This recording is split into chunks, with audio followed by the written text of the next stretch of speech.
L-impjant Waste to Energy li bħalissa qiegħed jinbena fil-Matab se jkun qed jiġġenera mal-5% tal-elettriku kkunsmat ta' kuljum f'pajjiżna.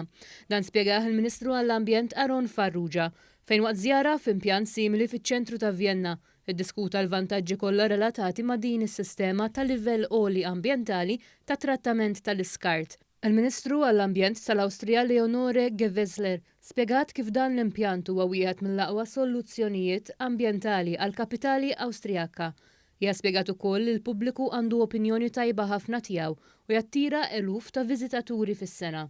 Fl-isfond tal-kapitali Awstrijaka, Farrugia spjega li dan l-inċeneratur mhux iħalli impatt fuq il-komunitajiet li jgħixu f'din il-belt. Ovvjament huwa post kif qegħdin naraw viċin ħafna fejn in-nies jgħixu jew inkella jaħdmu u wkoll back to back mal-campus tal-Università ta' Vienna. U għalhekk allura li aħna qed nitalmu għaliex anke aħna wkoll qegħdin nibnu l-ewwel inċeneratur tagħna, l-ewwel waste to energy plant tagħna biex bekk mill-iskart tagħna noħolqu riżorsa u nkomplu nimmodernizzaw il-mod ta' kif naħdmu l-iskart li l-poplu Malti jikkrea. Kompla jispjega kif dan l-impjant se jnaqqas bil-bosta id-dipendenza li għandu pajjiżna fuq il-landfills.